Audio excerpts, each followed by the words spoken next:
Lassiter Factor.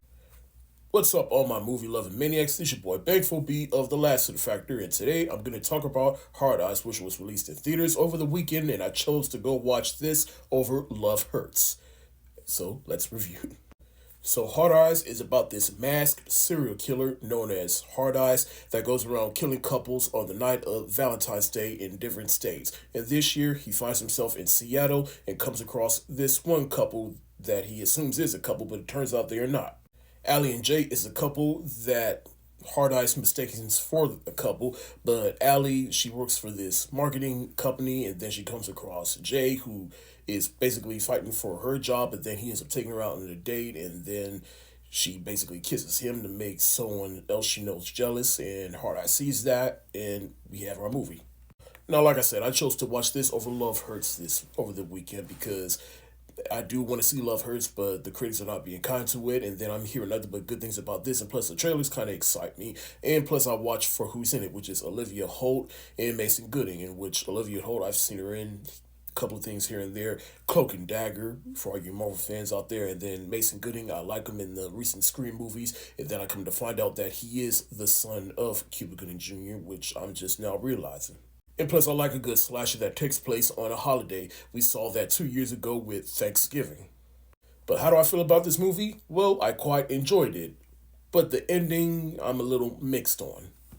But like I said, I like a slasher movie that takes place on a specific holiday. In this case, it's Valentine's Day, but what I also didn't expect from this movie is how it balances different genres. Because at one point, this movie is like a romantic comedy to the point where you forget that, oh shit, there's a killer out on the loose.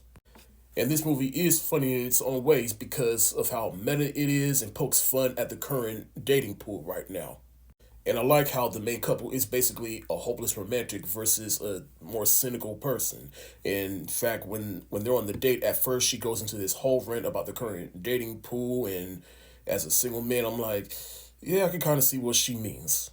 But at the same time, it's not completely cynical. I mean, it still raises how there's still hope for people out there.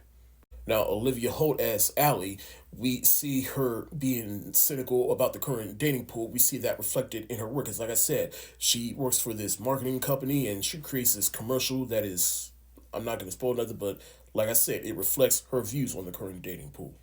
But Mason Gooding here, I say he's the real MVP of this movie. This guy is a lot more funny and charismatic than I didn't even realize. Because like I said, I've seen him in the more recent Scream movies and then seeing him here, and he's allowed to, let loose and just, I don't know, just be more than what he was in those movies.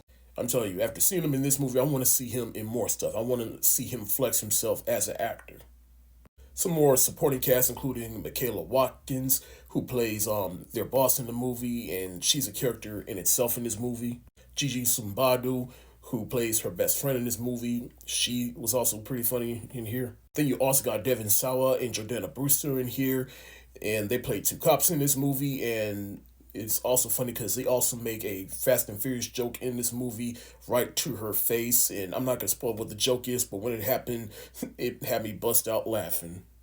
Not because of how corny it was, but it's just the fact that you have someone who was actually in Fast and Furious, and you're making a joke about those movies to her in front of her face. As funny and enjoyable as this movie is, it also does not disappoint in the horror department because the kills in this movie, they're gruesome, they'll make you squeal. And like I said, the ending with the reveal of who Hard Eyes is, I feel it just felt a little bit underwhelming for me. And like I said, I'm not gonna spoil it, just go see it for yourself. And you may agree with me, you may disagree with me, but for me, I just felt the reveal didn't quite exactly work. But that doesn't make the first two parts of this movie that less enjoyable. Plus, during the opening title sequence of this movie, they play Happy Valentine's Day by Outkast. And as an Outkast fan myself, and specifically of their album Speaker Box and The Love Below, that made my heart sing. Now, I don't know if this will make my top 10 by the end of the year, but as of right now, it easily makes my favorites of the year so far. I'm going to give Hard Eyes a very low Hard Eyes emoji, and it's low only because of the ending. Thank y'all so much for watching. Have you seen Hard Eyes? If so, let me know what you think in the comment section below. This is your boy Thankful B of the Lassiter Factor. Stay safe, wash your hands, peace.